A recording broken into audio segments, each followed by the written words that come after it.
Members of the audience, there are copies of the agenda that we will be referring to on the back table if you want to grab one. The meeting of the Kern County Planning Commission is called to order. Madam Secretary, roll call vote, please.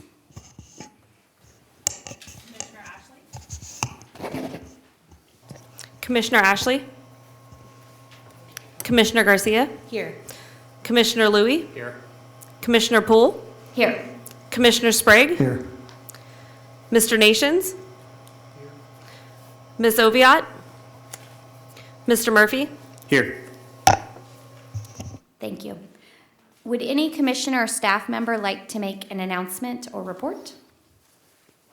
No. Doesn't look like it. I actually would. Great. I'd like to wish you a happy International Women's Day. Thank you. Right back at you. Thank you. You all have received copies of the minutes of our last meeting. Are there any corrections? Motion to approve. Second. Voice vote, please. All in favor, say aye. Aye. Any opposed? Thank you. Now we're going to move on to cases withdrawn or requests for continuance. Mr. Murphy? All right. Good evening, Madam Chair. We have two items this evening that are on Section D, cases withdrawn or requests for continuance. The first is CUP number 78, map 164, modification 16, map 164. The applicant is AT&T Mobility by Yukon Group. The recommendation is to continue that project until April 12th, 2018. The second case on the docket for continuance is SPA number 87, map 101, zone change case number 190, map 101. The applicant is Hageman Land Partners, LLC. The staff recommendation is to continue that project until March 22nd, 2018. That completes the reading of the case withdrawn or request for continuance. Thank you. I will entertain a motion regarding items 3 and 5. Motion. Second.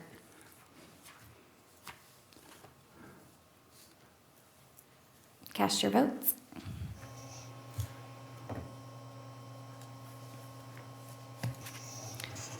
All ayes, motion carries.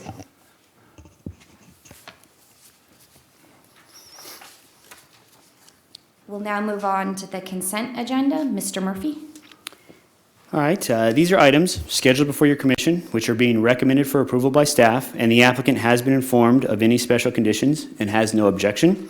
The hearing on these items may be expedited if no member of the commission or audience wishes to comment or ask any questions about the case.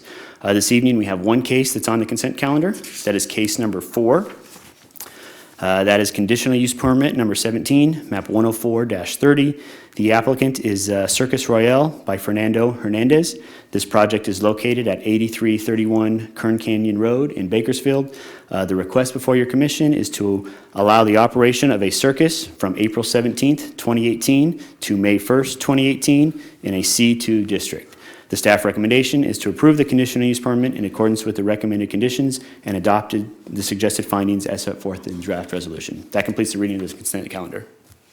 Thank you. Is there any member of the audience that wishes to withdraw this item from the consent calendar? Any member of the commission that wishes to do so? If not, I will entertain a motion from the commission on item 4. Motion. Second. Cast your votes.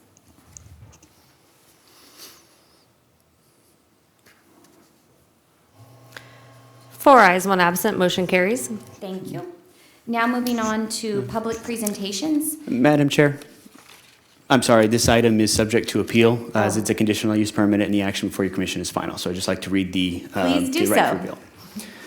For projects where the Planning Commission action is final, those actions are subject to appeal to the Board of Supervisors by any interested person, and no development proposed by any application may be authorized until after the final date of appeal. An appeal may be filed with the Kern County Planning and Natural Resources Department located at 2700 M Street, Suite 100 in Bakersfield, with a filing fee of $540 on forms available at the Planning and Natural Resources Department. The filing must be made within 14 days of and including the date of this hearing. Thank you. Now we'll move on to public presentations. This portion of the meeting is reserved for persons desiring to address the commission on any matter that is not on tonight's agenda, and over which the commission has jurisdiction. Speakers are limited to 2 minutes. Is there anyone here that would like to give a public presentation related to something not on the agenda? Seeing none, we'll move on to public hearings. Item 1. Thank you, Madam Chair. Item 1 is conditional use permit number 6, map number 191. The applicant is the Kern County Planning and Natural Resources Department. The project is the Basalt Quarry site, and the action before your commission is enforcement proceedings related to that mining site. I would note that your commission did receive an addendum staff report tonight that changed the recommendation. At this time, staff is recommending that this project be referred back to staff. The reason for the referral is that an interim management plan has been submitted and is currently under review by OMR, and staff believes that no action should be taken regarding enforcement proceedings until such time as OMR has had the opportunity to review the report and comment. We have been in contact with the applicant. They are here in attendance and do concur with the revised recommendation by staff to refer the project back. Once we get our comments back from OMR, that will determine any then necessary action that the department believes is necessary related to the site. So the recommendation right now is to refer this project back to staff. That completes presentation of this case.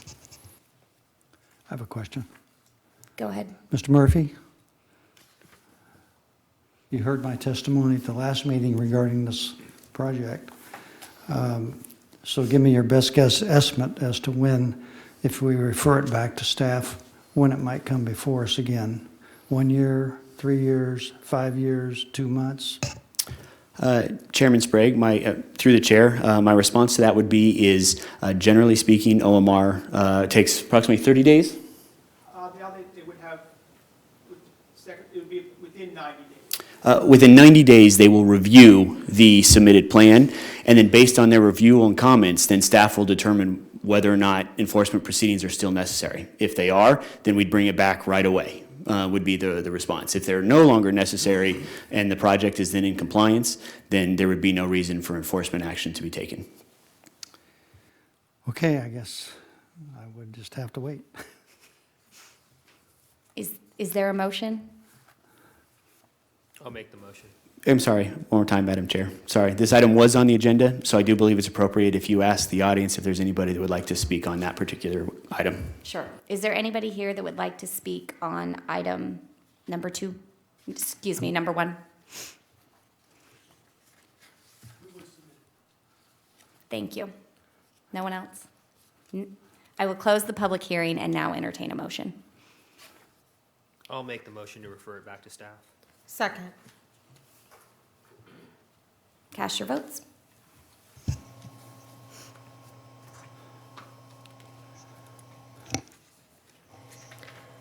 Three ayes, one absent, motion carries. Thank you. Now moving on to item 2. Thank you, Madam Chair. And just real quick, Madam Clerk, I believe that was 4 ayes, 1 absent on that last item? You are correct, 4 ayes, one absent.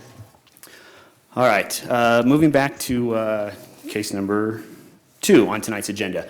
I would like to introduce a few staff members. I have with me Dennis McNamara. He's the supervising planner for this project, and he is in the audience. And then to my right is Danielle Montsabias. She is the project planner who processed this particular project that is before your commission this evening. The request before your commission is a conditional use permit that would authorize the construction of a 75-foot tall monopine wireless facility and an associated equipment shelter in a recreation forest RF district. If you want to turn on the aerial.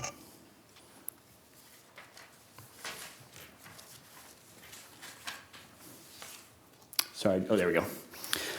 The applicant for this project is AT&T Mobility by Vance Pomeroy. The project was originally scheduled to be considered by your commission on January 25th of 2018. However, it was continued to tonight's hearing to allow staff to evaluate various comments and concerns that we did receive regarding the proposed project by area residents. As I previously specified, the project includes a CUP that would permit a 75-foot tall monopine wireless communication facility, along with an approximately 792 square foot equipment shelter and a backup generator. As proposed, the project include construction of an 8-foot high wood fence that would surround the equipment shelter.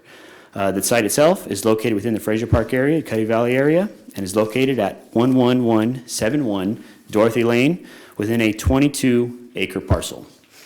As you can see by that aerial, that parcel itself is developed with the Mountain Point Camp and Conference Center.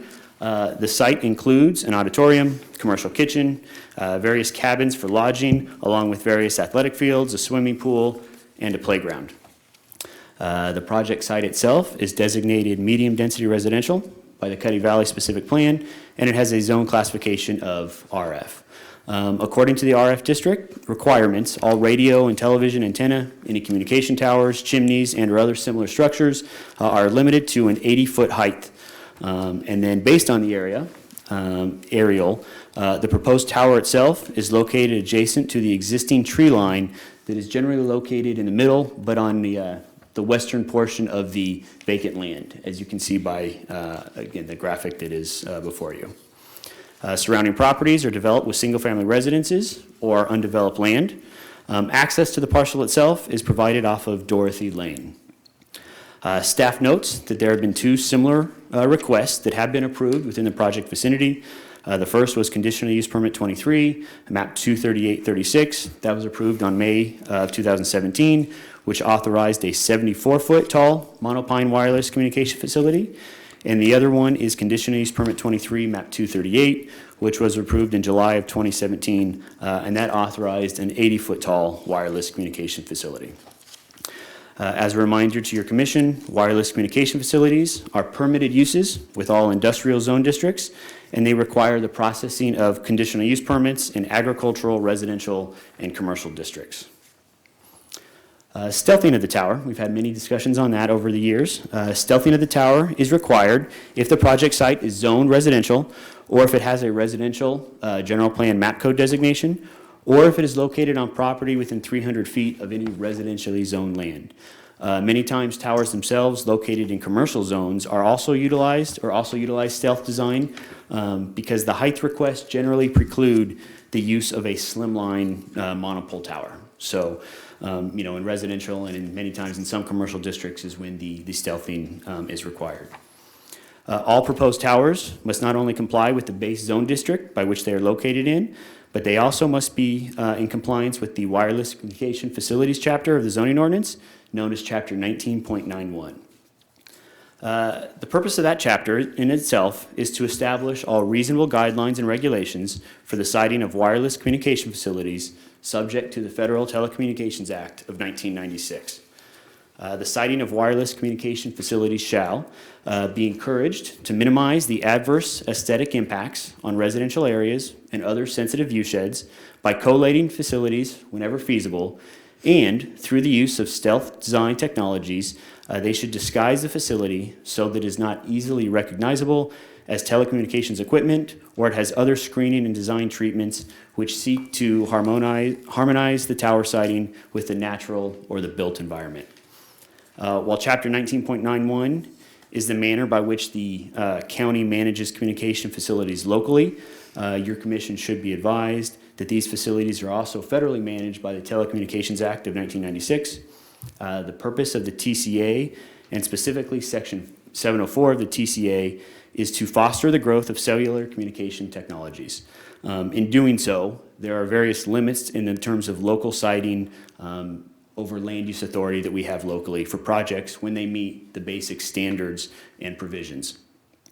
So quoting specifically from Section 704A of the Act, the regulation of the placement, construction, and modification of personal wireless service facilities by any state or local government or instrumentally thereof shall not unreasonably discriminate among providers of functionality, equivalent services, and shall not prohibit or have the effect of prohibiting the provision of personal wireless services.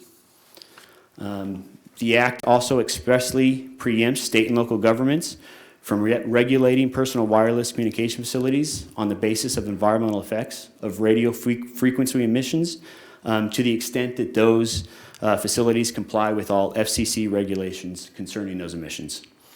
And finally, just to kind of give background for your commission, there have been various court rulings that a zoning board's denial of a permit for a provider because two cellular providers were already providing service in the same area constituted unreasonable discrimination, and under the Telecommunications Act, a municipality may not simply decide that there is enough towers and on that basis alone deny any application.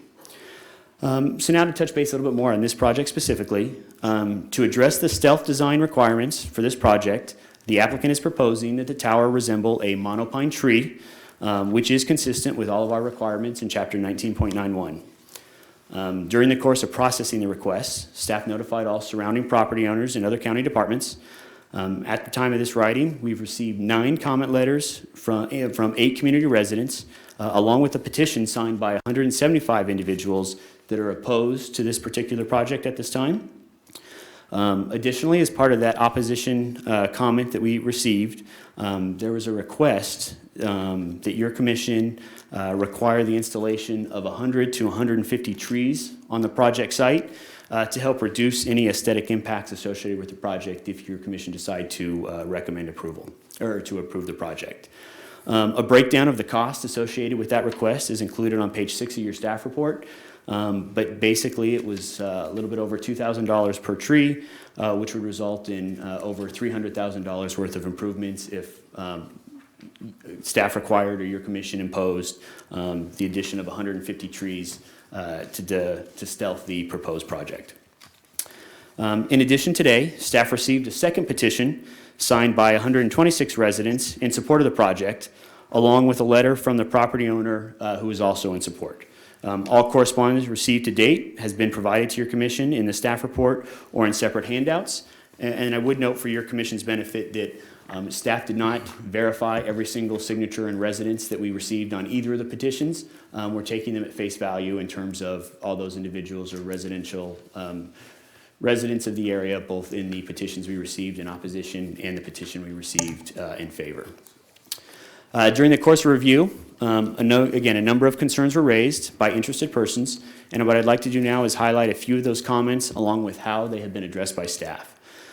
First, staff did conduct a site visit, the project site. We met both with the applicant and we met with community residents who were opposed to the project.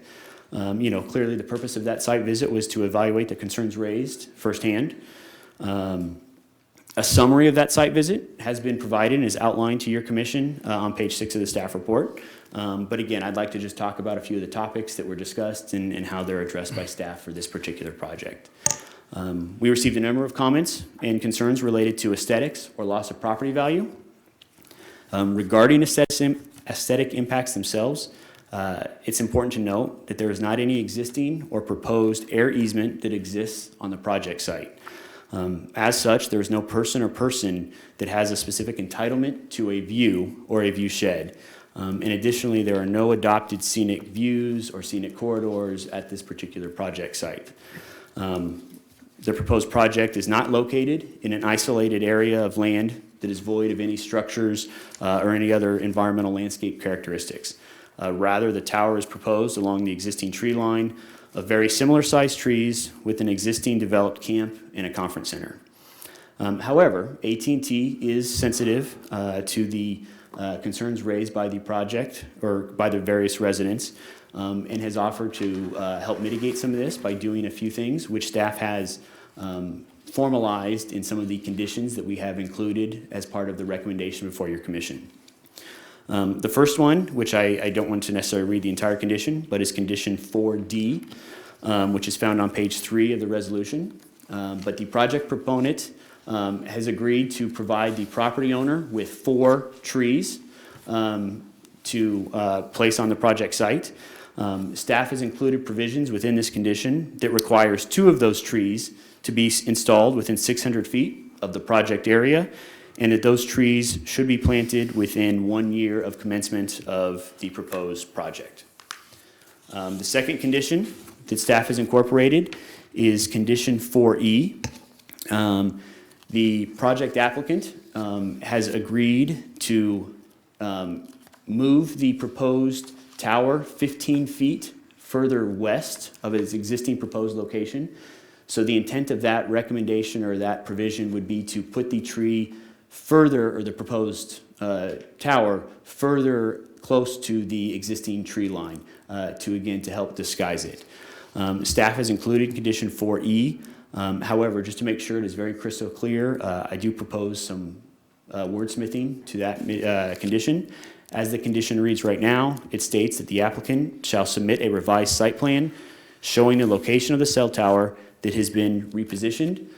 Staff would like to add the words 15 feet west towards the existing tree line as part of that condition. Again, the purpose to make it very clear what direction and where the repositioning of the tower needs to be. And finally, condition 5K, which begins on page 5 of your resolution, is a condition your commission is familiar with. It's important that as much as we can to make sure that this tower is compatible with the natural environment. We've included language that the monopine tree shall be tapered, meaning that the branches at the top will be a lot smaller, and then as it gets down closer to the base, the branches will be about a lot longer. That will help to make the proposed facility look more like a tree than whether the branches were all uniform from the base all the way to the top. Regarding concerns related to the potential loss of property value adjacent to development, staff has reviewed this. We do believe that assertion is a little speculative at this time. We do not believe there is any information in the record to date that supports that the inclusion of a tower at this particular location would greatly impact property values to the adjacent properties. And further, staff does not believe there's a fair argument that can be made based on the information in the record to support the conclusion that the project will result in any physical impacts associated with the adjacent surrounding communities in terms of aesthetics and things along those lines. Regarding impacts related to traffic, Dorothy Lane is not a county-maintained road. It's a 60-foot public access easement designed to be used for public access. Construction impacts are anticipated to last approximately 4 to 5 weeks and would consist of less than 10 trucks per day. And then once constructed, the only vehicle that will visit the site is a service repair truck if it is ever needed. So staff believes that the impacts are less than significant associated with this project. Regarding gap coverage, staff has received information from the project proponent showing the anticipated coverage area for the Cuddy Valley and Fraser Park community that would result should the project be implemented. I'm going to go ahead and put that one up there. This type of information is similar to information we received on other cellular towers and is consistent with all the submittal requirements that staff receives when it comes to processing these facilities. The areas in green provide the strongest service, and then yellow, and then pink. As I previously mentioned, staff has to evaluate this information in the coverage maps on a provider-by-provider basis. Just because there may be service in the area by one company does not mean that that is the basis for denying this application.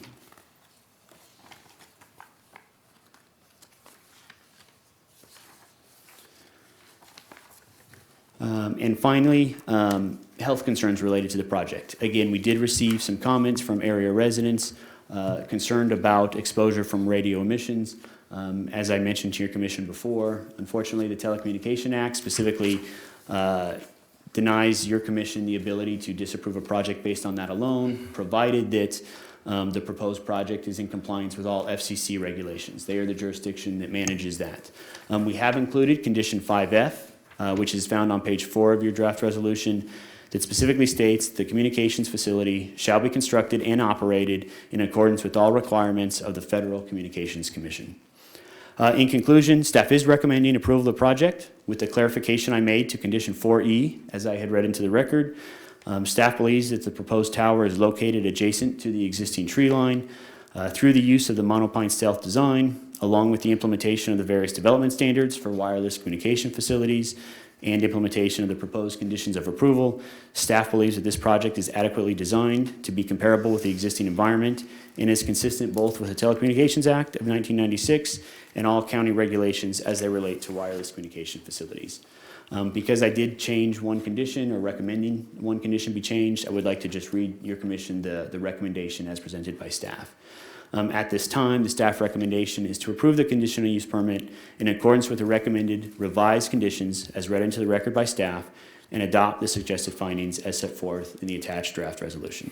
That completes my presentation. I'd be happy to answer any questions your commission may have. Thank you. Is the applicant present? And are there others present in the audience that wish to speak either in favor or opposition? If you can raise your hand. Okay, thank you. Sir, do you have a statement? Thank you. Can you please state and spell your name for the record? Very good. Vance Pomeroy, VANCE, POMEROY. Representing AT&T tonight. Good evening, Commissioners. Staff presentation is thorough. We have had an opportunity to review the proposed conditions and the resolution, as well as hearing the revision this evening and find those amenable to AT&T. It was my initiative to try and find some mitigation in favor of the neighbors' concerns. And those included the addition of offering up to the landlord the installation of some additional live trees on the site.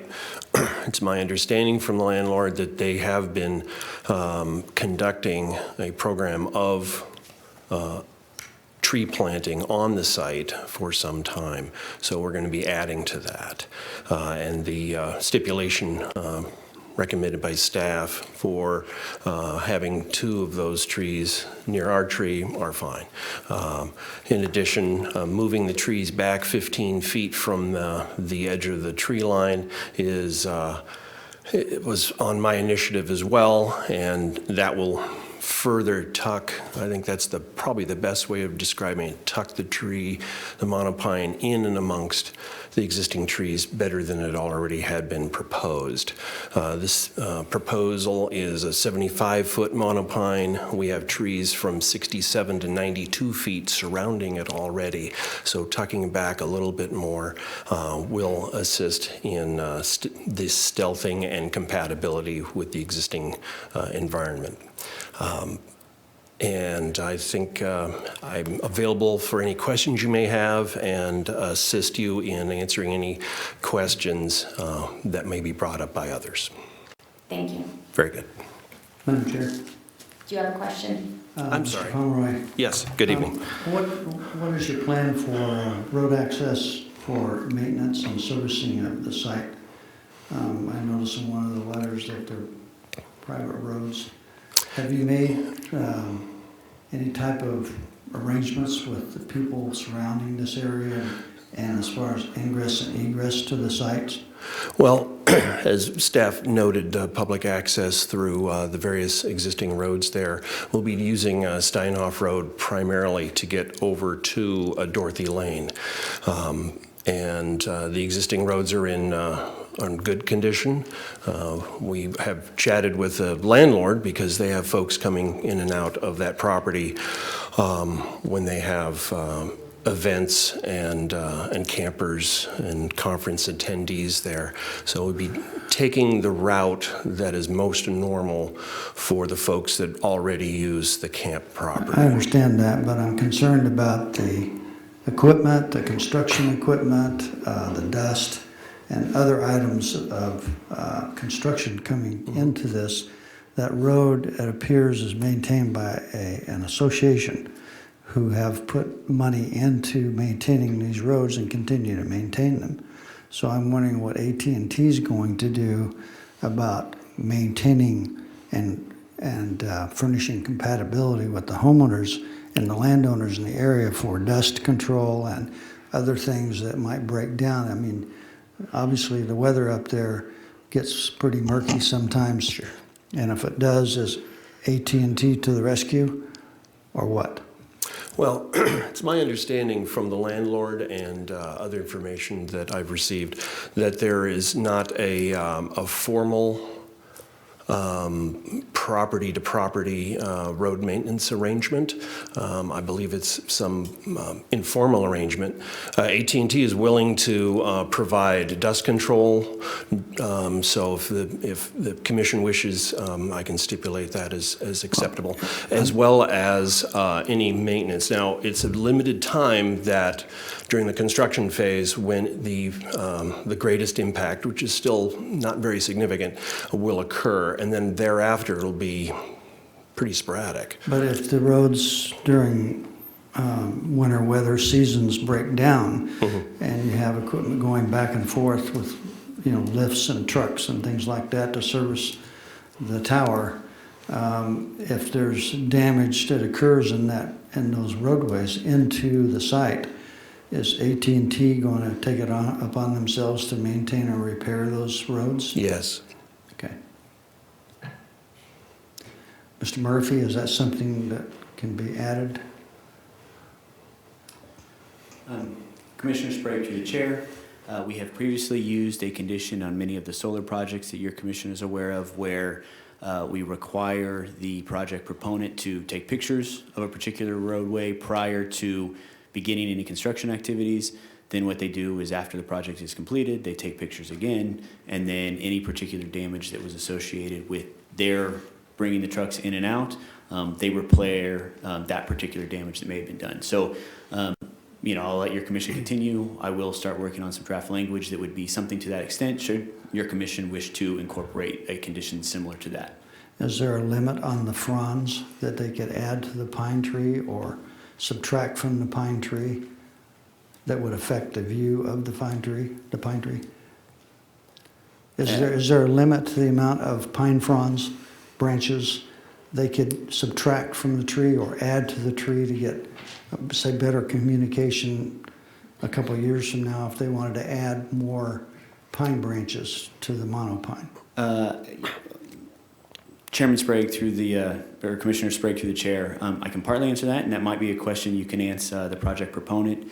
But generally speaking, the Telecommunication Act does allow additional work to come into the site should it be needed. However, there are height limits and some restrictions that would prohibit having the tower go any higher without coming back to your commission if they are exceeding any of the specific height limits provided. In terms of the number of branches, I think that Mr. Pomeroy can better answer how those branches impact the actual services and whether or not they play a role in terms of actually having the signal and other things go forward. So I do believe that particular part is better answered by Mr. Pomeroy. Okay. To the chair, Mr. Pomeroy. Yes. I've seen these types of projects come up, and I've seen the monopoles go in, and then I've seen additions of branches with more tower material in them, and some of the landlords don't have that built into their contract for compensation from AT&T for additional communication facilities to be added to the monopole. So do you have something in your contract with the landowner that would allow you to go in and add fronds to it, or are you just able to go in there and apply more? And what I'm leading up to is as you add to them, it changes the view surrounding the monopole and makes it look different from the other trees that we're trying to get a tree line with. Right.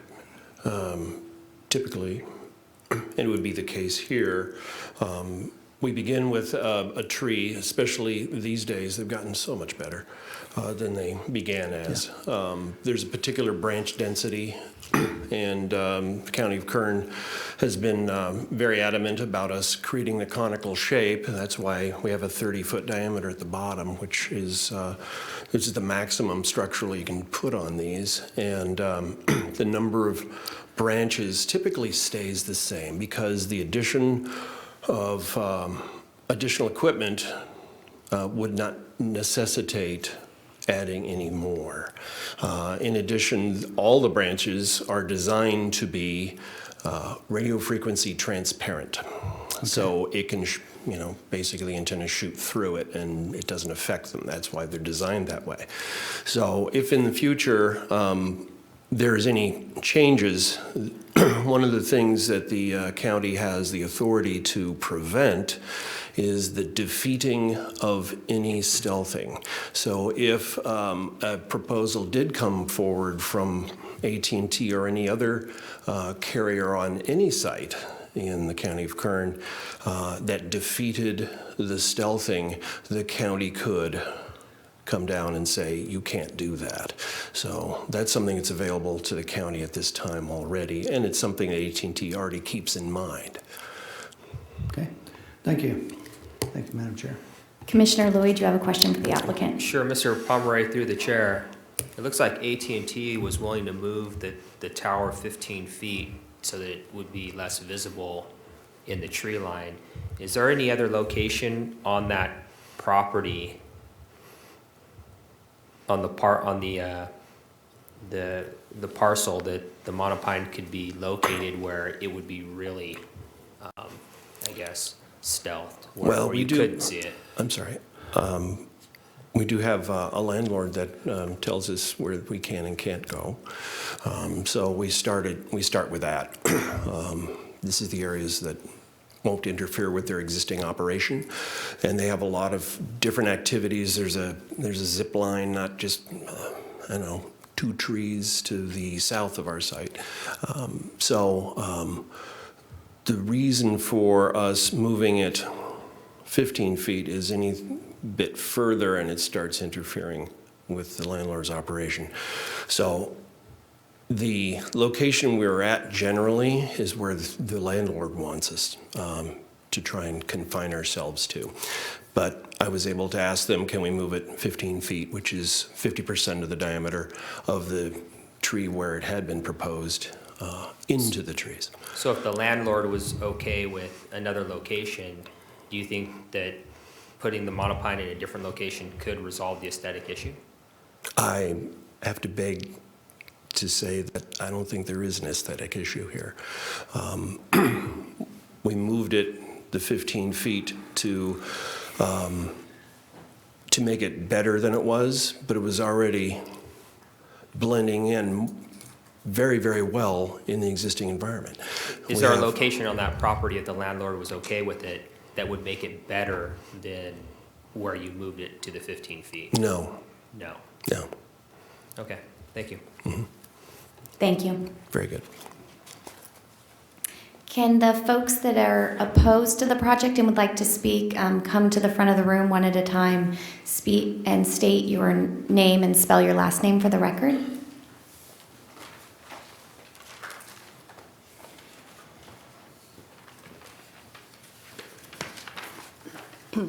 My name is Mary Kay Stolting, Stolting. And I'm speaking to the fact that my husband and I moved into Cuddy Valley in 1989, and we were drawn there by the pure beauty of it, the snow-capped mountain, Fraser Mountain, the slopey hill-filled terrains of Mount Pinos, and the beautiful valley itself. We moved there before there was power. We moved there before there were any telephone lines. We dug those trenches. We put in the wells. We had to accommodate propane versus natural gas. We went through a lot to be able to live in Cuddy Valley. And it was a choice that we made. My husband chooses to commute 120 miles a day so that he can come home to this beautiful valley and relax and enjoy the peacefulness of it. Probably much like the campers that come up there. They want to enjoy the beauty, the natural beauty. We chose to live in Cuddy Valley and raise our children there because it gave them the opportunity to learn about nature, appreciate nature, to ride their bikes, ride horses, cross-country ski in a setting that was wide open and available. They learned how to appreciate looking out and finding a mama bear and 2 cubs playing in the tree and appreciate a yellowtail hawk soaring through the sky. The things they learned living there, growing up, were just amazing. We choose to live there And we don't have county-maintained roads. There is no association. Mr. Pomeroy is right. We get together with our neighbors. We bring out our tractors, we bring out our shovels, and we clear the 4 feet of our solid snow. We fill the potholes that are big enough to swallow a truck. There is no formal association. It's simply neighbors working together to take care of this. We love living in Cuddy Valley. We choose it because we can get up in the morning and watch a sunrise. We can watch a sunset in the evening. We don't have to look through power poles. We don't have to look through power lines. Everything is underground. So looking at a cell tower, no matter how it's disguised, ruins that view for us. We knew when we moved there we were giving up the city conveniences of easy shopping, dining, great activities for the kids, unlimited things. But that's nothing to us because we appreciate where we're living and what we get to see every day. And it's an unspoiled, clean air, beautiful star-filled sky. I have internet. I have cell service. I even have a telephone line if you want to know. But it's not like we don't have these conveniences that this monopine is proposing for us. And it's really kind of frustrating that we're told we have no choice. We've worked hard to build a lifestyle here, and we've been told that aesthetics is not a reason to not have the tower. Health is not a reason not to have the tower. We're being basically told you've worked a lifetime to build this lifestyle, and it doesn't matter because for whatever reason, whether it's that Connect America program or AT&T wanting to say we need better service, which we already have, we have no choice, and that just does not seem right to me as a long-term resident in Cuddy Valley. Thank you. And if the speakers could limit their comments to 2 minutes, please. Oh, now you tell me. My name's Terry Brennan, B-R-E-N-N-A-N. I'm going to try not to mirror Mary's speech, but just like the Stoltings, we built our house, we bought the property, built the house, 22 years with the LA Times to commute to have that pristine forest view. We raised 3 daughters. We gave them that sense of their friends came over and said, wow, this is phenomenal. This is great. I'd love to live out here. And that's going to be ruined with a Walmart fake Christmas tree. You know, we raised our kids, taught them to be respectful of the forest, to the point where our middle daughter actually changed her major at Northern Arizona University from geology to forestry. So interested in saving the forest, keeping the forest healthy. Worked for Southern California Edison up at Shaver Lake as a naturalist. Became a firefighter with the U.S. Forest Service, willing to put her life on the line to save a forest because of the upbringing she had, looking out our deck, our front door, up at Mount Pinos. When they say there's no aesthetic view, if you stood on my deck with a cup of coffee in the morning, you could understand that, yes, there is an aesthetic view. And I will end it with this, that in a real life scenario, September 7th of 2016, my wife had a horrific accident, which is why she's not here today. She fell off her horse right in the driveway. I had no trouble calling 911 with my cell phone, none whatsoever. As far as the internet goes, I got another notice in the mail today. Hey, you want high-speed internet, call this number. It's there if you want it, but like Stoltings, we chose a lifestyle. It was our choice to live there for the pristine mountain view. And to have this taken away by something that's not necessary, we have everything we want. I just simply don't understand how this could go down. Thank you for your consideration. Thank you.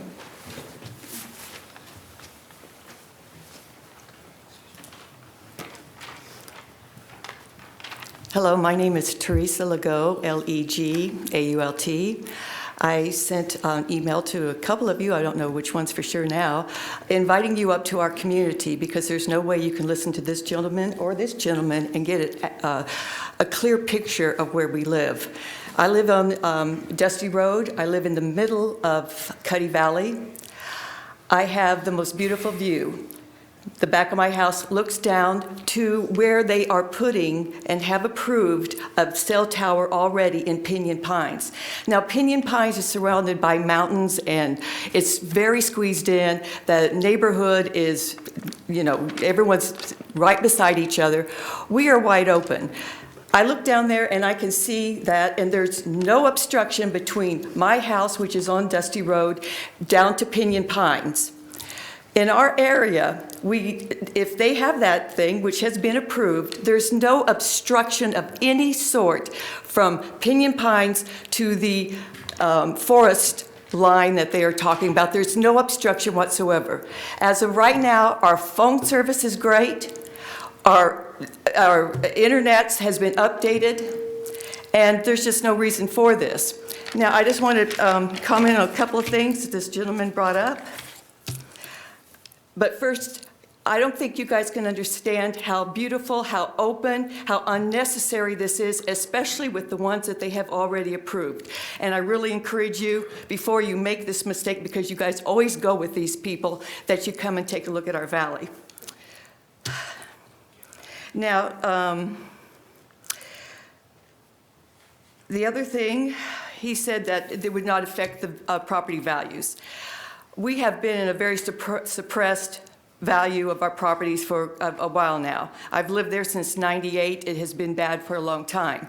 We just had one of our, number one realtors up there selling her house. She is not in the same area that we are, but she is selling her house for $900,000. This is a big landmark thing for all of us.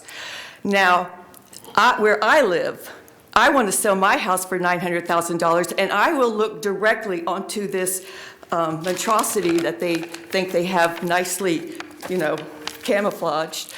It will affect my property values. So I do want to correct that because we have been struggling with that, and we're very hopeful right now for the first time that we are going to see our property values go up. Can you wrap up? Huh? Can you please wrap up? Yes. Thank you.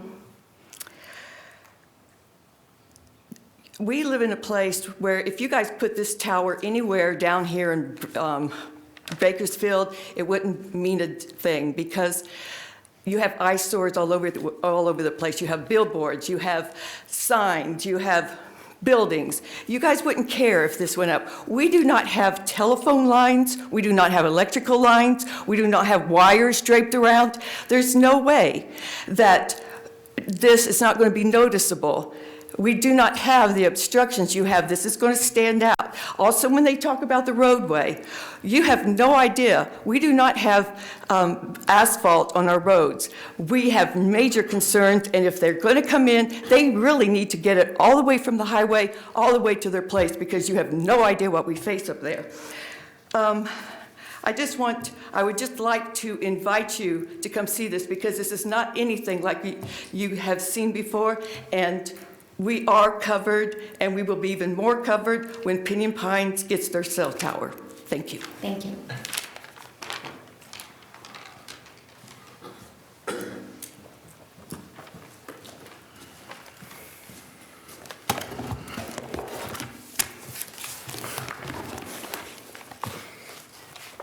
A lot of stuff there, huh? Well, this is the 200 and some odd pages from the planning department that has to do with this.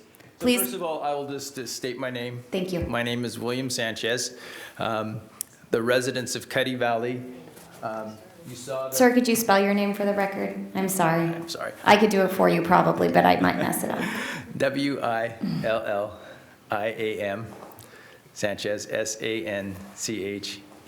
Thank you. So,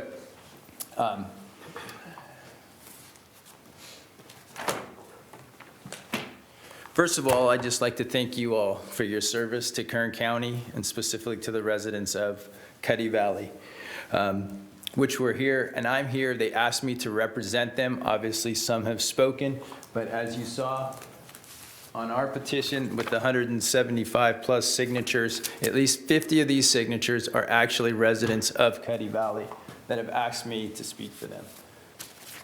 This petition that I just see and received today has one resident who actually does not live here, who is the applicant, These are not residents of Cuddy Valley. So, in an effort for time, this is the wireless code that Kern County has. Paragraph A says that to put in a tower, you have to document the need for the purpose of the facility. So, your planning department, as they stated in their letter to you, says the applicant asserts a significant need. Wow. We need some evidence, right? So Sir, can you try to speak into the mic? we need some evidence. Thank you. So here's an email from Danielle to Vance, the AT&T representative, asking, how do you determine the need? So you require a need. He understands that there's a need. Danielle understands there has to be a need. So he says, I'm attaching the justification, and I can't say the name of these maps here that you've seen, the propaganda maps, or however you say it, okay? The map that was made as part of the application, which is correct, and it includes the images and depicts that there is no existing coverage anywhere nearby. So that's map A. If you believe that, come to Cuddy Valley. Okay, so this is therefore the gap in coverage includes an image that depicts that there is no existing coverage anywhere nearby. So basically he's stating what you already know by looking at the map. He's saying that there is no coverage. Therefore, the gap in coverage includes, I'm sorry, I already read that sentence. Therefore, the gap in coverage is total. So AT&T, Vance is proposing that there is no coverage. Doesn't define whether we're talking cell or internet, who cares? He's saying that there's no coverage. You're smart enough to know. Danielle, Dennis came to Cuddy Valley, stood at the spot, used their cell phones. There's coverage there. There's 50 people that live in Cuddy Valley. If we didn't have cell phone or internet, we would be going, we want a tower. I lived in Pinyon Pines. She spoke of the tower. When I lived in Pinyon Pines, which is the next neighborhood over, which is one of the 4 towers that is going to be erected, I would have voted for that tower. It is in a discrete location. I'm sorry, the board member asked, could you put this on your property where you wouldn't be visible to everybody else? Sir, can you wrap up? Are you kidding me?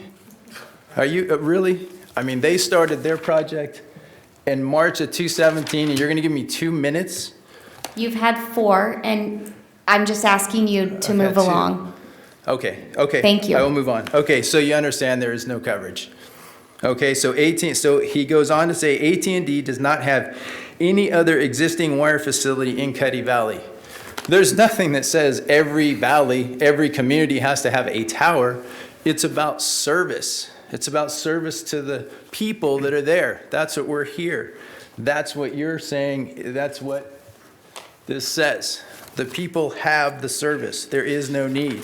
If you flip over in the code where it talks about new towers, it says that technical evidence acceptable to the approving authority, which is you, showing a clear and concise need for the facility. Those are legal terms. That's a legal term, clear and concise. And it means, do you know what clear and concise means? Or do I need to define it? It's on one of my pieces here. Okay. So clear and concise means highly and substantially more probable to be true than not. So AT&T has failed to show that there is a need for this tower. The applicants don't want to look at the tower in the back of their property. They want to make everybody in Cuddy Valley look. He just stated that. The reason the tower's not going in the back is not because AT&T and their engineers decided we wouldn't have coverage. It's because the applicant didn't want to move it.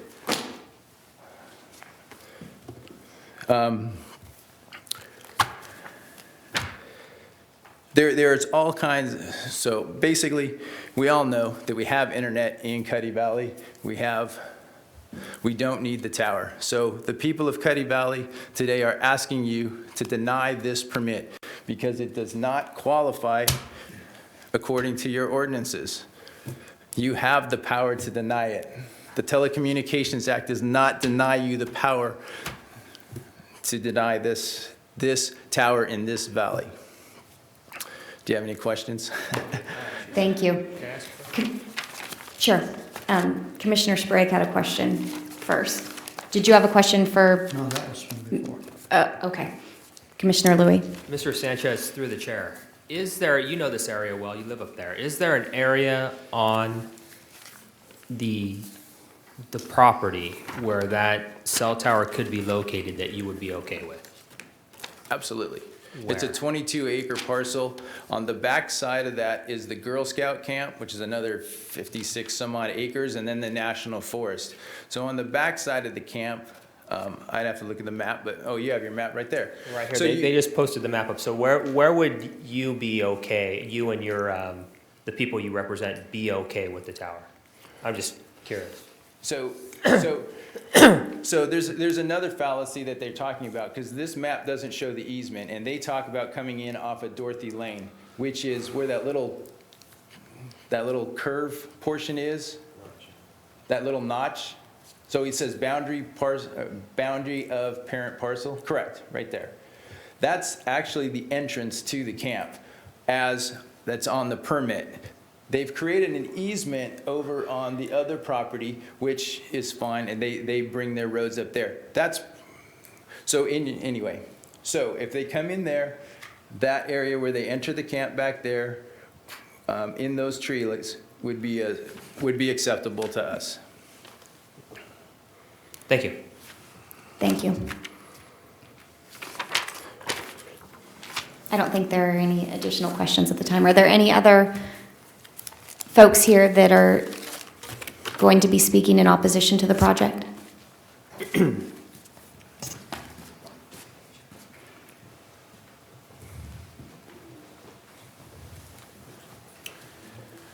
My name is Mike Horowitz, Horowitz, 1185 Imaginary Lane, Cuddy Valley, Frazier Park, United States of America. And for some reason, staff and AT&T has not been told the correct ingress and egress to this property that Mr. Sanchez just brought up. The physical address on Dorothy Drive is the ingress and egress. The Mountain Point has purchased property in the upper right-hand corner of that, which had a former easement on it, which also addresses Mr. Sprague's concern about this heavy equipment. There will be a lot of heavy equipment brought into this site in order to erect this tower. He's absolutely correct. And it's going to not be brought in on Dorothy Drive. You have been misled. It'll be brought in the shortest distance between the tower and access from the main road, which is this new easement. I don't know if you know that or not. Okay. I don't think AT&T has discussed it, nor has the property owner discussed it. And Mr. Sanchez and I have met with not only AT&T, but with the property owners, and our concern for heavy equipment and the roads that we personally pay for, no one has said anything about that. Mr. Vance this evening talked about dust control. That's not the subject. There's going to be a lot of heavy equipment on our roads and a lot of traffic to put this tower up. Not only do we not need the tower, but we don't need that heavy equipment and the interference and the fact that they think put this tower up and then walk away and leave our roads in disrepair. You're 100% right. They're going to bring in lowboys, they're going to bring in a crane, they're going to bring in excavators, and the traffic, the daily traffic, never mind the mixers. And here we are, taking care of our own roads. And here you are, misinformed as to not only the road that they're going to use to get to this tower, but it was never discussed before. No one has brought this up. Are there any questions? I think maybe through the chair, the applicant might be able to answer that question. Mr. Pomeroy? At the appropriate time, it's that now. We'll call you back up in just a minute. Very good, I'm prepared. Anything else? I don't Thank you think for so. your time. Thank you. Is anybody else here to speak in opposition?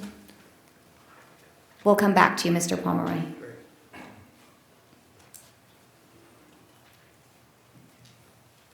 Yes, my name is Patrick Kennedy, Kennedy, and the top yellow line there, that's my back property.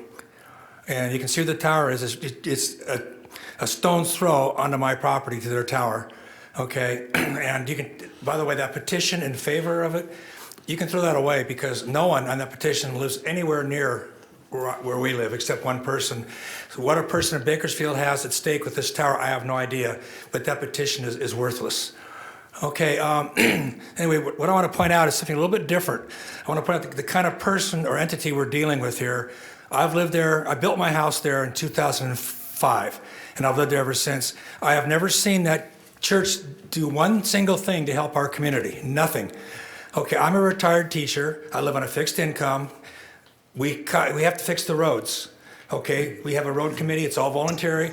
I go into my retirement funds to come up with the money to keep the roads up, okay? That church people, as far as I know, have never given a cent to help the roads, nothing. Now, they're gonna get a monthly stipend from AT&T for that tower, but that will be at my expense, not theirs, because it's hidden from all their activities.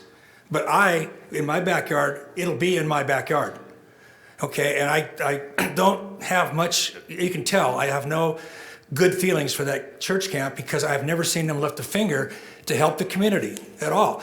They're willing to sacrifice our community for their church constituents by their own admission up to 30,000 people.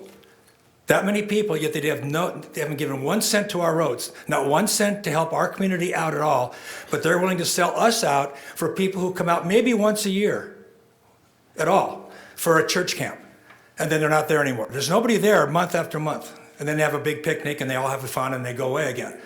But we are there every day, okay? And this church people are willing to sell us out for their own particular thing. And that's their own words. They said, we need this tower to help our people out, people who come once a year, okay? They are, again, I'm repeating myself, I realize this, but that's how I feel. I feel like our community is being sold out by them for their own personal gain. And I don't think that is right. Now, you've heard everybody else talk about the aesthetics, and that's very true. Everything they said, I agree with, okay?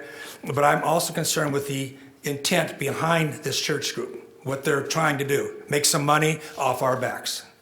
Okay, that's it. Thank you. Thank you. Is there anyone else here to speak in opposition? Is there anyone here to speak in support? We'll invite the applicant back up to make a closing statement and answer the question about access. Of course. Pardon me. Vance Pomeroy, representing AT&T once again. There have been a number of things brought up here that are similar to what were provided to you in the petition and the letters that were also addressed by staff in the staff report. It is a beautiful place. I too live on dirt roads in a place where there's lots of trees around, et cetera, with wells and propane and that sort of thing. So I understand the concerns in that regard. There was a point made that all of the power lines here are underground. I'm afraid that's not true. There are a number of either telephone or power lines strung between poles not very far from this existing property. In fact, this property is serviced thereby. On the site, AT&T will be putting everything as far as wires go, power, et cetera, all underground. So from the existing power point of connection to the AT&T equipment will all be underground. So there will be no addition to the existing power lines that are there. In addition, there's a misunderstanding about And I'll let staff get a little bit more into the details of the code, but as far as having a need, if staff could put up the propagation map, that would be of assistance. There are two maps. The first one shows a blank. If you have the blank to toggle there, that'd be nice. AT&T has no coverage here for the technology that we are here to provide. The Board of Supervisors was presented with by AT&T representatives in this building. Back in 2016, the Fixed Wireless Local Loop project. You have seen me before you, either in consent or here at the podium, representing AT&T on a number of sites throughout the county, both in Desert, Valley, Mountain, for the WLL project, which is the Fixed Wireless Local Loop. And at this time, AT&T has no wireless local loop. That's why the propagation map is blank. There is a complete need because there is no coverage for WLL here. So to bring up the next map, if you could, this shows the signal strength, that's the propagation, the signal strength that will be coming from this site to provide the WLL coverage. The site in Pinyon Pines, which I represented AT&T for here a number of months ago that you approved, is not on this map. It's over to the side where it's white. So the idea here is we're filling in pieces or areas where there is no WLL coverage with specific sites to create coverage without overlap. It's not in AT&T's interest to create that kind of redundancy. So as far as the need here is total. The lack of coverage is total for the WLL, which is the project that we're building here. And then I've been representing AT&T before you for over a year. So as far as providing proof, this is the proof that we've been providing on each and every of the WLL sites to the department and then through them to you for the approvals that I've already received in different places, which shows that in every case, there is no WLL. It's brand new. So we have a complete need for that coverage. Now, as far as other carriers, I can't address them. That is not, that's not what the code addresses. It addresses a need by the applicant, not by someone else. That's part of the marketplace that the FCC put together with the Telecom Act and the federal government put together with the fund that creates a certain amount of subsidy to allow this project to proceed. In addition, there's questions about access. My understanding all along has been that the access will be from the normal access to the site on Dorothy Lane, and I'm willing to stipulate that that be the way the access must be. If staff can put together a condition for your consideration, that the access be through the Dorothy Lane entrance. That's not a problem. Understand that the wireless carriers and all the construction people that do this type of work do installations in incredibly difficult locations. If you've ever seen an electronic site way up on a mountain where they had to bump over dirt roads, Edison access roads, et cetera, et cetera. I was recently up on a mountain above Cerro Gordo. That's hard to get to, and this is not. And the location that I'm willing to stipulate that it be through the Dorothy Lane entrance is not a big issue as far as getting equipment in and not creating any damage. Now, but if there is damage to the roads, which is very possible, I'd also stipulate that AT&T will repair it. Thank you. Commissioner Garcia, do you have a question for the applicant? I do. In that area, who provides WLL coverage? Do you know? No one. No one does. Correct. And What residents have expressed a need for WLL coverage in that area? The need is expressed by the federal government through the Connect America Fund 2. The census tracts where there is a need. This is part of the presentation that was made before the Board of Supervisors. It's pretty comprehensive, and it is available on the county's website. The federal government sets up underserved census tracts for broadband internet. And the minimum 10 megabits up or down and 1 up. That's the minimum that they're using as the criteria. And in this case, this is one of those census tract or tracts where there is a need identified by the federal government. Therefore, AT&T is pursuing those locations that the federal government has already identified. Commissioner Louie, do you have a question? Sure. Mr. Pomeroy, through Yes. the chair. Mr. Pomeroy, have you asked the property owner if they would be okay with placing the tower in a general location that Mr. Sanchez said would be agreeable to his group of people? Well, Frank, two things. I'm not exactly sure where he was meaning on the map, so, my impression was it's on the westerly edge of the parcel. Did I get that right from your impression? Could Mr. Yeah, I took it as the, right in this area. Right. Very good. Is that right, Mr. Sanchez? Yes, sir. Yeah. Any area in that area. Property Have you- where it would have not be visible from Steinhoff Road or Dusty. Yeah. Kind of where the notch out is, where Dorothy Lane comes onto the parcel. Have you asked the property owner if they'd be okay with that? In that specific area, that was not identified by the landlord as a preferred location. So I can't say, do you want it here, do you want it here, do you want it here? That I asked that. I couldn't say that anyone has asked that type of specificity point to point across the property. However. Is the landlord here tonight? Pardon? Is the landlord here tonight? No, they are not. Okay. However, I'd like to note that the boundary of parent parcel bubble that, if I'm not mistaken, while I was out at the site, I saw one of the neighbor that lives right where the arrow of that bubble is. There's a house.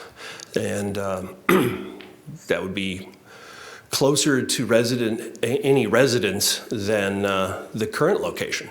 The county's code for wireless requires that we need to be at least 100 feet away from the closest off-site dwelling, and we'd start getting pretty close to the off-site dwelling, where now we're not close to any off-site dwelling. I mean, we're talking 5, 6, I can't remember what I have on the drawings, 500, 600 feet away from the closest.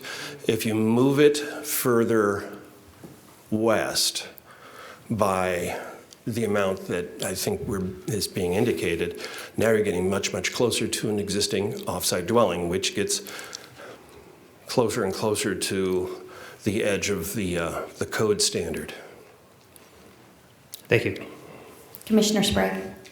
Thank you, Madam Chairman.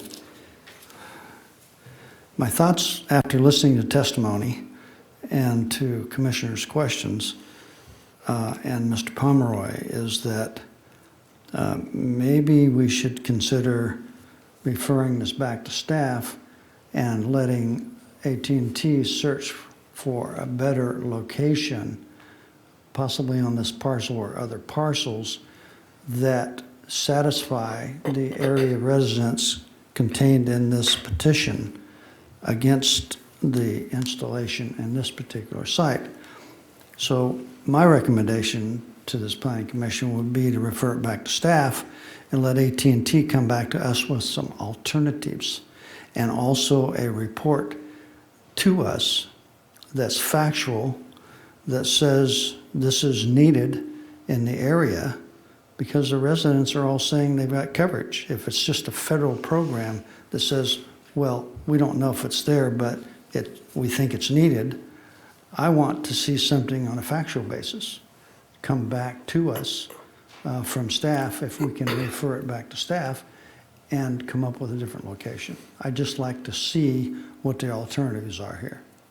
So before we entertain that motion, were you done, Mr. Pomeroy? I'd like to be able to address some of those are questions in some way. The need, and I'll let staff address how the code talks about this specifically, but the need is not, oh, I have internet here, oh, I have phone coverage. It is, does AT&T, in fulfilling the requirements of their license, have coverage here? And they do not. So the need is total, and the propagation maps are provided to demonstrate that. So the before map is there's nothing. The proposed new site, it shows the amount of coverage that will be provided by this site.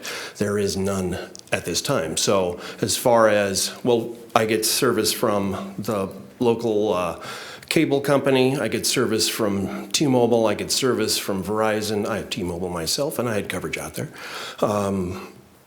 et cetera, is actually not the question here. The question of need for the site is AT&T providing coverage here. The idea being that the FCC wanted to create a marketplace of opportunity for all licensees, and that no local jurisdiction had the ability to block out one particular carrier because the other ones beat them to it. Everyone with spectrum and a license to do technology on that spectrum are allowed to perform that spectrum in places where they don't have coverage. So that's the need here.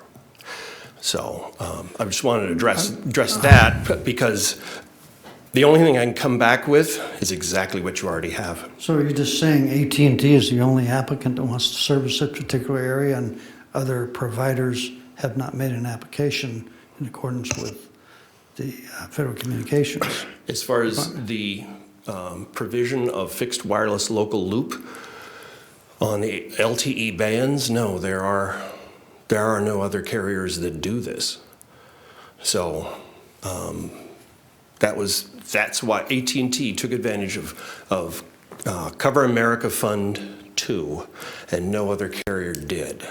So they're out here doing their work to provide that coverage under the licenses and the fund requirements. So is there assessment to the coverage area owners or users of the site? No. It's similar to any other situation. Now it's AT&T's job to go out and get subscribers after the site is in place. Just like any other carrier or cable company, et cetera. So subscriber driven? Yes. Okay. Yeah. Now, as far as the question of alternate sites, the application requirements tell us we need to provide some alternate site analysis. And so staff already has that as part of the original application. So we looked at various sites of other parcels in the area and found that this one was the optimum that included an amenable landlord. A landlord that said yes, and we were able to come to terms. And during the process of looking at this site, this is the general area where the landlord said, it's got to go over here. So we put it over here. Now I was able, this is on my own initiative after chatting with Mr. Sanchez on the phone, and then I was in the meeting where Mr. Sanchez and Mr. Horowitz met with the landlord. And after those meetings, on my own initiative, I went to the landlord and said, can we move it into the trees a little bit more? Now, the consideration is, if we put on another location on this site, will it be better aesthetically?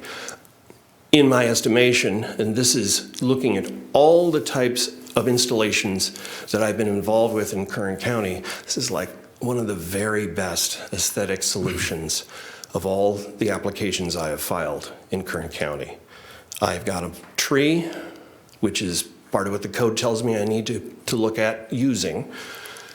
And I put it in and amongst other trees that are of similar or taller height. This thing is surrounded by over a half a dozen trees that are between 67 and 92 feet tall. It's 75 feet tall. And now I've tucked it a little bit further in, so now it's not behind, it's not further from the edge of the slope of 3 or 4 trees. Now it's further in by 6 or 7 trees. So it's tucked in better. This is an aesthetic solution already. Did that complete your comments? Yes, unless Thank you have you. more questions, Thank of course. Commissioner Louie, do you have a question for the applicant or for staff? I had a question for Mr. Nations. Mr. Nations, does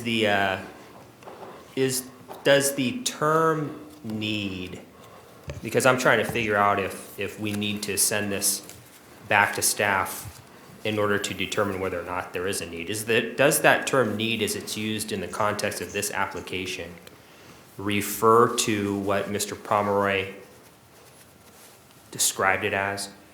Meaning, excuse me? That's correct. Okay.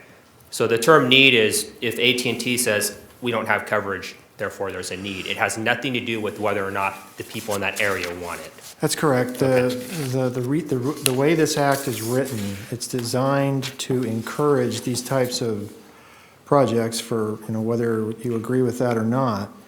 And one of the limitations placed on local government is they cannot unreasonably discriminate among providers of functionally equivalent services. So the fact that people have coverage out there from some other provider is not a reason that you can use to deny requests like this. So whether or not the people whether or not every single person in that area wants it or not is irrelevant. The fact that AT&T does not have coverage there, that satisfies the need requirement. That's correct. Okay. And I have a follow-up question. It's not just AT&T providing coverage generally, it's this fixed wireless local loop coverage. So if AT&T has some other coverage, is there a differentiation there? I'm not aware that there's any differentiation, and I don't know if AT&T has any other kind of service provided there. I have AT&T. We all have AT&T. Okay, thank you. Does staff have any additional comments before we close the public hearing? Madam Chair, I do. Thank you. So a couple different things. In hearing everything, I realized that I neglected to show you a picture from what we have. I know that you have some in your staff report. If you could put up the visual impact images that were done. So, and you can zoom in as best as you can. And I know that copies of these were provided to your commission. Ms. Monsiváis, if you could point out where the tower is on this proposed location. So that's where the picture was taken, and in the picture itself, where is the tower? Okay, and then if you could show the next one. And so that is looking west, to the west, from Steinhoff Road, I believe. This picture is looking southwest, I believe, from Steinhoff Road. If you could point out where the picture was taken from, and then where the tower is. Okay, and then if you could put up the last picture. And again, this picture is taken southeasterly looking, and if you could point out again where the tower is. So again, I apologize that I had not shown that as part of my presentation. I do agree in this particular case with the project proponent. Your commission has seen a lot of these cases. You will continue to see a lot of these cases. In my humble opinion, I do believe that this is one of the better stealthed proposals that has come before your commission, given the natural environment. We had a number of them where it is a single tree followed by nothing surrounding it. Is that really stealthy? And if you put a tree that looks like that, there's some questions. In this particular case, again, the stealthing is not to make it invisible. No one is ever saying, as part of this recommendation or my presentation, that the intent of our ordinance is to make the tower invisible. The intent of the ordinance is to make the tower stealth and fit in with the either built environment or with the natural environment. And again, in my opinion, I believe that this is one of the better applications that have come forward before your commission. Regarding potentially different sites, I understand where you're coming from, Commissioner Louie. The only thing I would note is that, you know, we have to, as a department and as we're looking at things, try to find a site that meets the best need of everybody.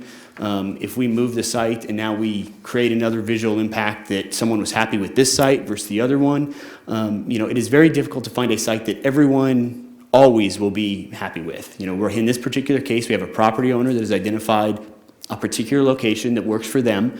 You know, this project site, and again, I greatly understand some of the concerns by the residents, but this site itself, this 22-acre parcel, is developed with a Mountain Point Camp and Conference Center. There's an auditorium, commercial kitchens, cabins, lodging, there's a softball field, there's a swimming pool, there's a playground.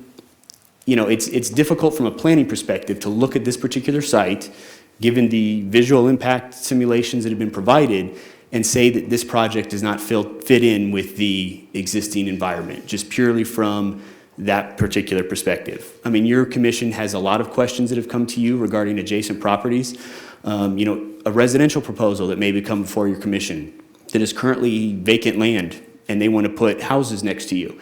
The residents that live adjacent may say, well, those houses will visually impact what I look out my window. It could be a two-story house. You know, those are things that are difficult, and you know, it's very good that your commission is weighing these issues and listening to the concerns from the residents. But in this particular case, I believe that this site is an excellent job in terms of trying to stealth it as much as possible to make it fit in with the built environment. And then additionally, we've included some conditions that we have not included on other cases, just to even try to help that further based on all the concerns raised by the residents. So the only other things I would like to point out, and again, I apologize if my presentation gave the impression that we were not looking at health concerns. Rather, what the presentation meant and what the intent was is that health concerns associated with the radio emissions is the jurisdiction of the FCC.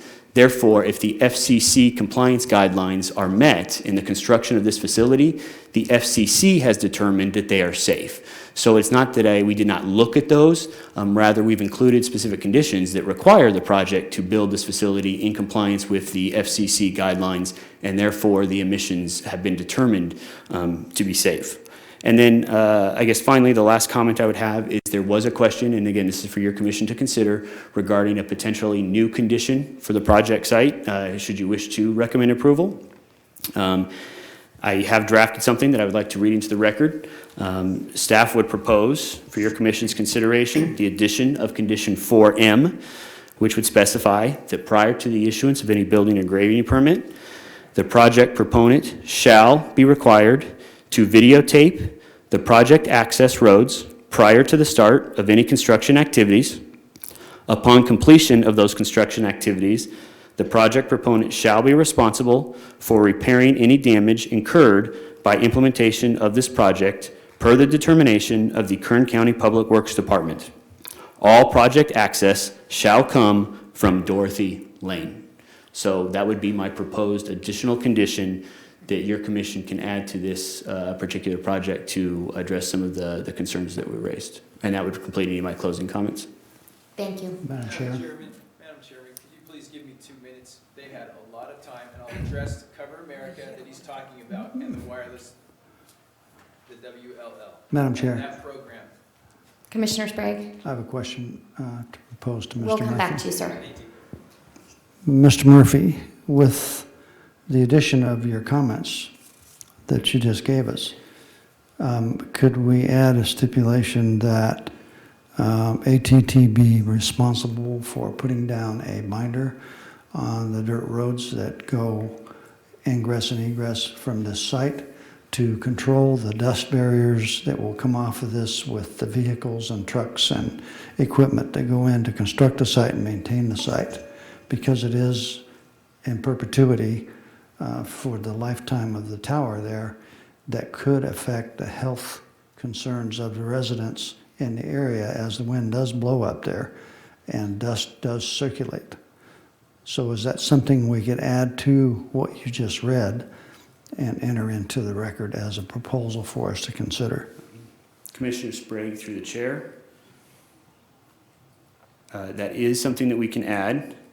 Let me,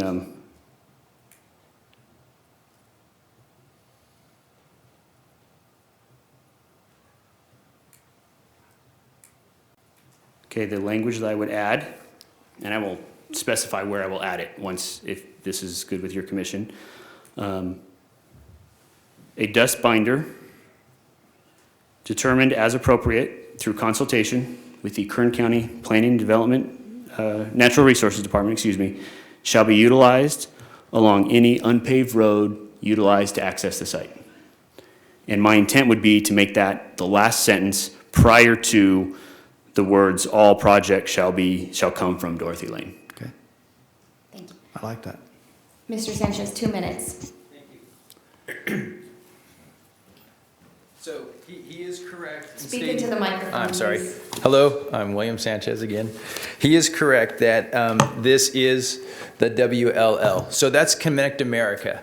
Basically, the intent of Connect America, if you read it, and maybe you're all familiar with it, it's 10 up, 1 down, and it's to connect rural America with internet. Okay, so obviously that was a long time ago. 2015 is when they approved it. And they put it in. AT&T bid for the contract. They are right. They are the only ones that provide WLL. But you're talking a difference between a Mercedes and a Volkswagen or this or that. They have a monopoly on the MML. They won the contract. AT&T already provides, and I went to the AT&T store today, and I can show you the estimate that they gave me. They already provide that 10. So the intent of Connect America, you obviously know because you were shaking your head what it is. So that's basically it. We have that. The citizens there that would benefit from it have it. The coverage map, if you look at it, doesn't even benefit everybody in Cuddy Valley. There's a lot of green and stuff. The green, or the one, is only the indoor use. The rest is outdoor use and in a vehicle. The point is, you have codes. And to say that you can't enforce these codes, I mean, I know he's a lawyer there. There's plenty of court cases because now what's happening is these cell towers and different ways to provide internet and stuff is coming closer to residents. And that's why not only you're going to see it multiple times, but that's why there's plenty of court cases. It's been to the 9th District. This here talks about coverage here. Basically, AT&T has the coverage. They already provide it. It's already there. You have codes that specify what need is. I would ask you, so basically what could happen? You could deny the permit. AT&T can sue and we'll figure out what the need is, right? Or we gotta sue. The people of Cuddy Valley have to obviously go appeal, then we have to get our lawyers, and then we have to do this fight. You're common sense, reasonable people. You know this is for the people. That was the intent for Connect America. The people don't want it. Please support the people. You do have the authority. Don't listen to one talk over need. There's plenty of case study. You do have the authority. Thank you. I do thank you for your service. Final word, Mr. Pomeroy, before we wrap up, or you don't have to. I'll talk as long as you need me to? No, I don't need you No. to talk anymore, but I understand. I'm No, giving you just- the chance. I'll give you this short. I'm sure there's something that provided Mr. Sanchez with 10 down and 1 up, but that's mobile. Because this is fixed wireless local loop. This is designed for service to a fixed point. It's one point to multiple fixed points, as opposed to mobile moving around. So I'm not sure what that was supposed to address for you. But if you have any questions, I'm always Thank you. available. I'm going to close the public hearing. Thank you. And bring it back to the commission for comments and action. Well, can I start? Of course you can. Okay, and I'll be brief. This commission has had a history on these types of projects. I can think of one where the property owner wanted to place the monopine in the residential area out there in Rosedale on the corner of his property. And then the property owners around it were like, this just doesn't make sense. And then the commission actually said, no, you need to move that closer to a building and then have trees and things around that. So we have a history of even though the property owner says, I want it here, this commission has a history of saying, no, we think it should be in a different location. And that it's possible that could happen again here. So I think we need to maybe refer this back to see if that can be worked out. You guys are nodding your heads, yes? Yes. Is that something? Would somebody like to make that motion? Chairman Poole, can I just add one thing to that real quick, though, just so that your commission is aware of everything on the table? Of course. Commissioner Sprague, I am familiar with that case. Louis. In that, It's okay. I apologize, You're Commissioner Miller. Just because I am familiar with that one. In that particular case, the applicant was requesting a variance to existing standards. In this particular case, this project meets all of the adopted standards in our wireless chapter, where that other case, they did not. They were specifically trying to get something that was not in our adopted standards by what the initial application should be.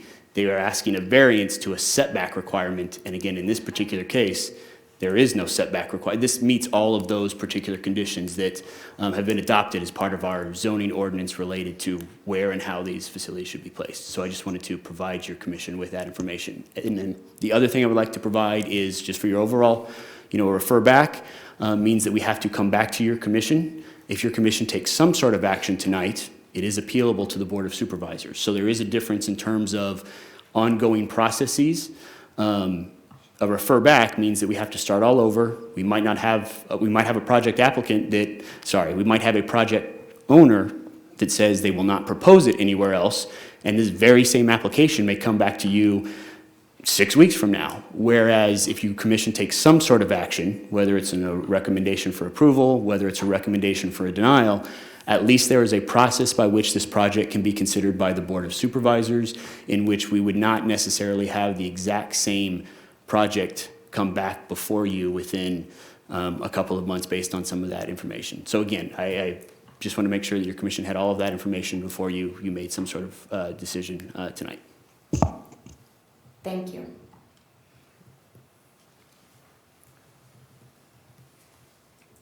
I still would like to see it go back to, I guess, I have two issues.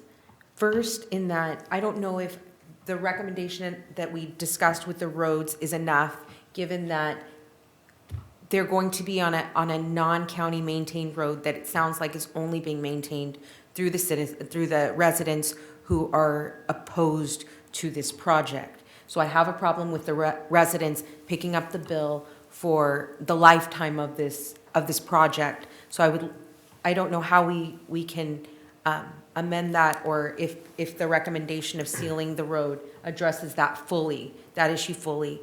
I think that the location, we can find a happy medium for the location that serves the residents of this area in the best way possible.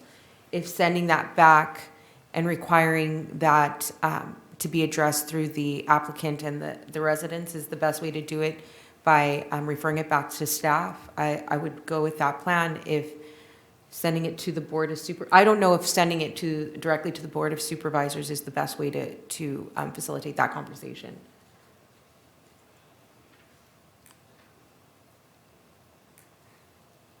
That's all I have to say about that.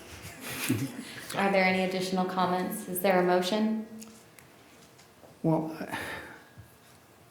I think the road is already serving the recreational area and other properties up there already.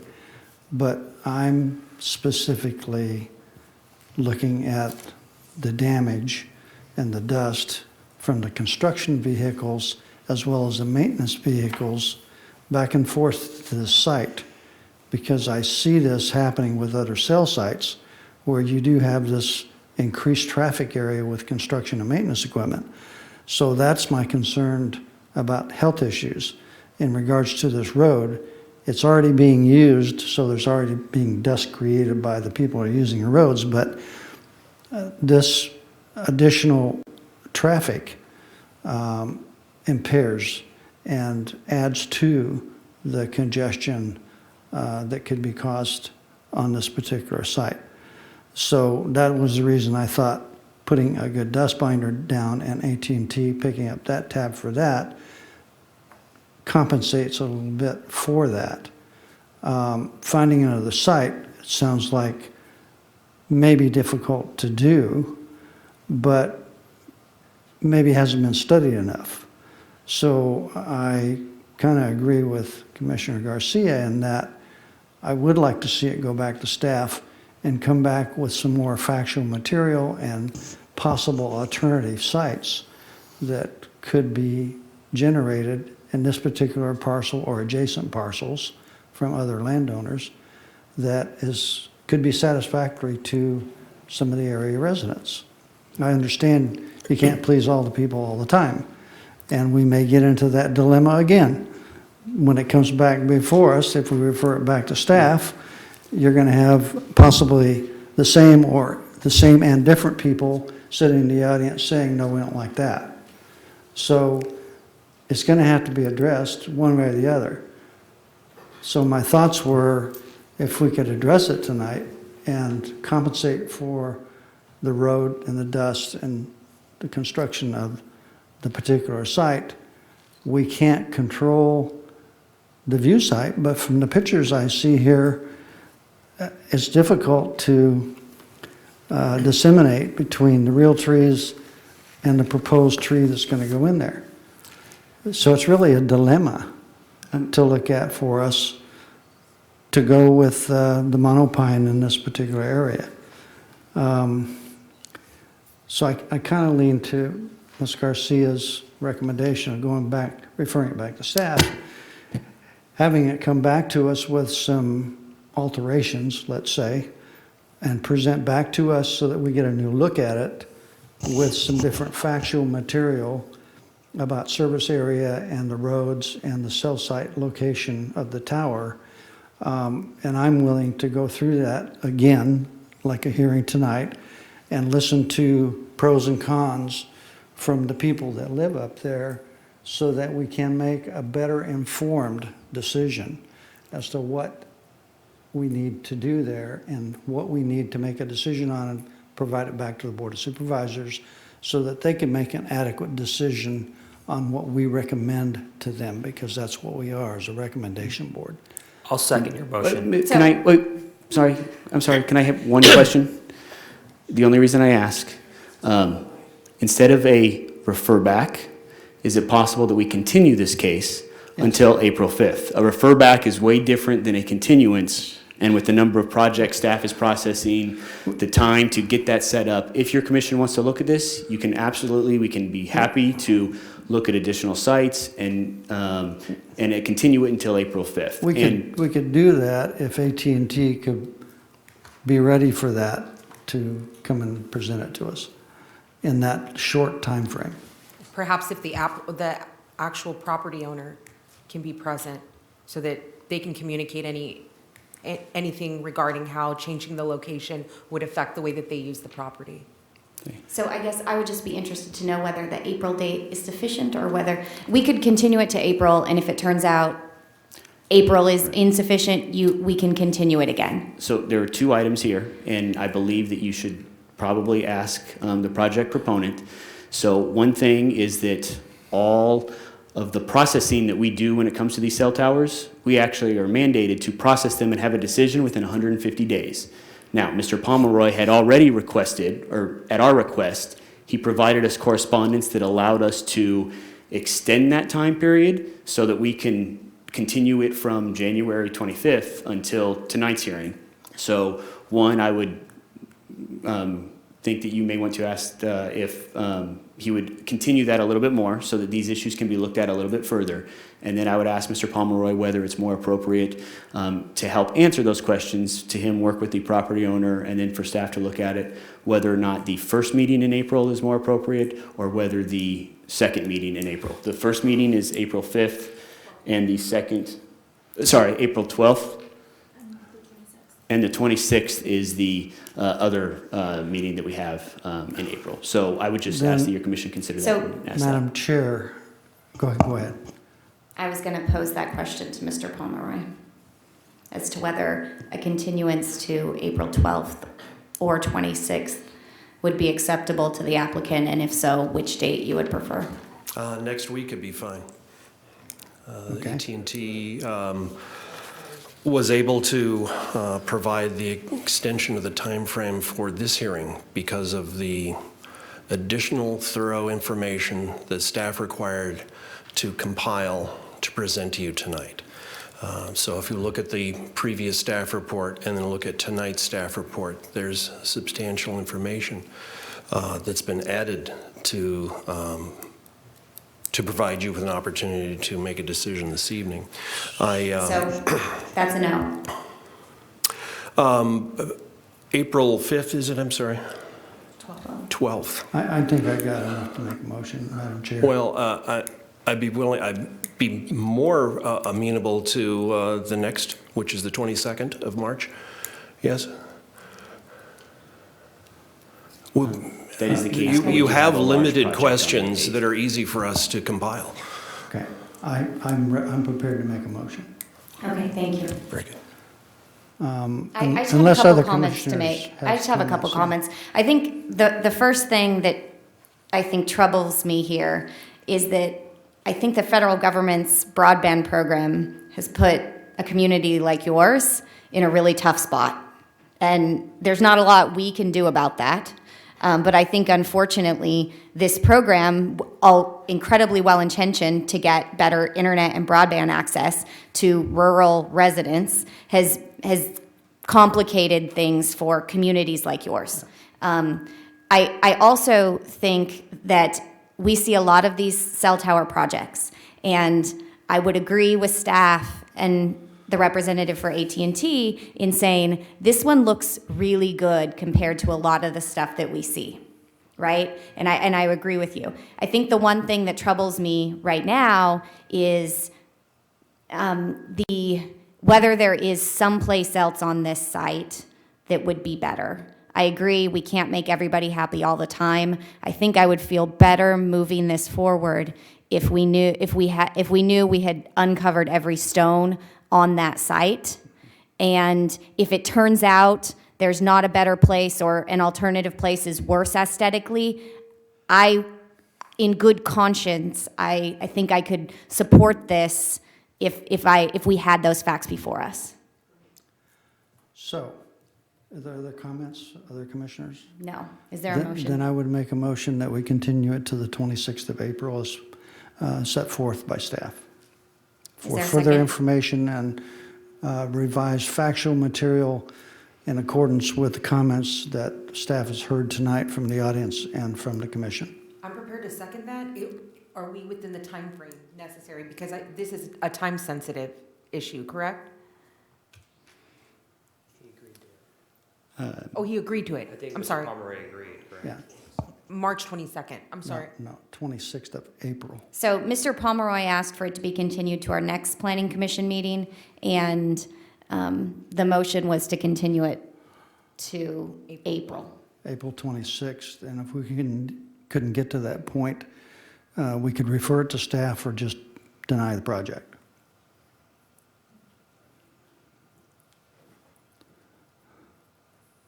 So the motion is to continue it to April 26th. And we have a second. Well, but that's outside the time limit, so we can't do that. If we Unless go we outside get a the town- consent by the applicant. Otherwise, you're saying that we just go ahead and deny it then? Yeah. Is the, well, Is the is the Ms. applicant Garcia, willing to? was there a second for that motion or not? No, Okay. because of the time frame. Yeah. So Okay. what is the maximum time frame, Mr. Murphy? Commissioner Sprague, through the chair, we are supposed to be processing these within 150 days of when the initial application is received. We are near the end of that. However, it is not my belief, and if Mr. Nations wants to provide any additional comment, that there is any trigger that if we miss that date, then the project is automatically approved. Rather, we are just intended to do that, and the companies could then, if they believe that we are wholeheartedly with our projects unreasonably taking too long to process these could bring up some other type of action to the county. But again, I do not believe there's anything specific that would trigger this project be approved. That's my understanding, but Sir, sorry, we can't take testimony from the audience. Well, if that's the I'd case- really be interested in county council's view on that. You have 150 days to weigh in or to decide on the project. You can extend that by agreement only. If you don't make a decision within that time period, it's deemed approved. Well, Mr. Murphy or Mr. Nations, correct me if I'm wrong, but if we denied this project now, they could just make a new application and get another 150 days, couldn't they? I believe they could, yes. Okay, then I'll make a motion to deny the project. And I base that on health reasons, along with concerns of the residents there about this monopine in this particular location. Second. Cast your votes.